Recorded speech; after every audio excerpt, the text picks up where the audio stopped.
ভাই এফজেডএস এর brake pad আছে? জি ভাই, অরিজিনাল আছে, মাস্টার কপি আছে, সাথে ডুপ্লিকেটও আছে। ওরে বাবা,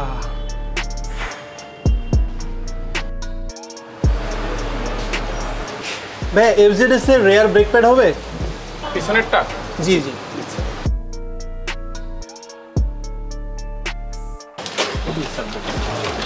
আপনাদেরও আবার অরিজিনাল ডুপ্লিকেট আছে নাকি? না, আমাদের অরিজিনাল ডুপ্লিকেট হয় না, আমাদের জেনুইন প্রোডাক্ট একটাই হয়। ইয়ামাহার এসিএর যতটা service centre, authorise service centre আছে, প্রতিটা সার্ভিস সেন্টারে একটাই ব্রেক প্যাড হয়, আর অরিজিনাল ব্রেক প্যাডটাই পাওয়া যায়। বাট আপনাদের প্রাইসটা একটু বেশি।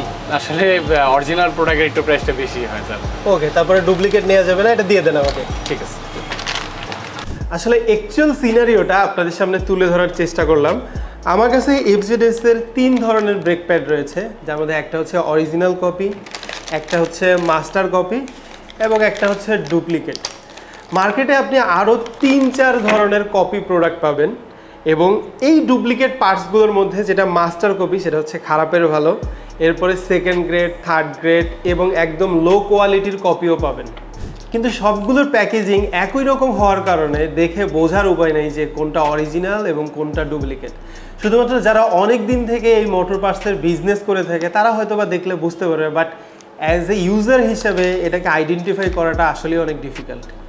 এটা শুধু ব্রেক প্যাড না, বরং মোটরসাইকেলের যে কোনো পার্টসের জন্য অ্যাপ্লিকেবল।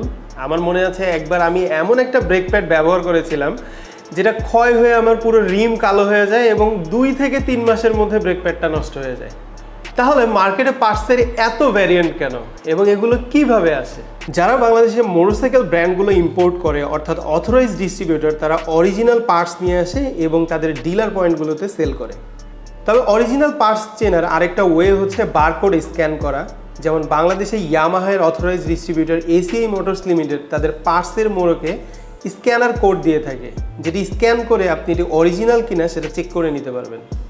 যেহেতু বাংলাদেশে যে টপ নচ মোটরসাইকেল ব্র্যান্ডগুলো রয়েছে তার বেশিরভাগই ইন্ডিয়াতে ম্যানুফ্যাকচার হয়, এবং বাংলাদেশ থেকে কিছু ইম্পোর্টাররা রয়েছে যারা ইন্ডিয়া থেকে মোটরসাইকেলের পার্টস আমদানি করে, যেগুলোকে আমরা সাধারণত গ্রে ইম্পোর্ট বলে থাকি। তারা অরিজিনালের সাথে ডুপ্লিকেট এবং মাস্টার কপি পার্টস, অনেক ধরনের পার্টসই ইম্পোর্ট করে, এবং এটা বাংলাদেশে আনার পর যখন লোকাল মার্কেটে ছড়িয়ে যায় তখন এই ডুপ্লিকেটের ভিড়ে অরিজিনাল পার্টসটা আমাদের খুঁজে পাওয়াটা কষ্টসাধ্য হয়। এর মধ্যে আবার অনেক পার্টস বিক্রেতা তো আছেই যারা ডুপ্লিকেট পার্টসকে আপনার কাছে অরিজিনাল বলে চালিয়ে দেবে, এবং অনেক সেলার অরিজিনাল ডুপ্লিকেট নিজেরাই চিনে না। আমরা সবাই কিন্তু দিন শেষে জেনুইন পার্টসটাই চাই, আর তাই ওইএম পার্টস কিনতে গেলে অথরাইজ ডিলার পয়েন্ট থেকে কেনাই রিস্ক ফ্রি সলিউশন। যদিও প্রাইসটা একটু বেশি, আর এটা প্রতিটা ব্র্যান্ডের অথরাইজ ডিলার পয়েন্টের ক্ষেত্রেই প্রযোজ্য।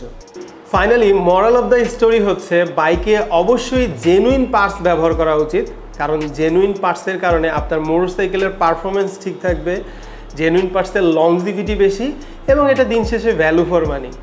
তো আজ এ পর্যন্তই। ভালো থাকবেন, সুস্থ থাকবেন, এবং মোটরসাইকেল রাইডের সময় অবশ্যই একটা সার্টিফাইড হেলমেট ব্যবহার করবেন। Live free, ride safe.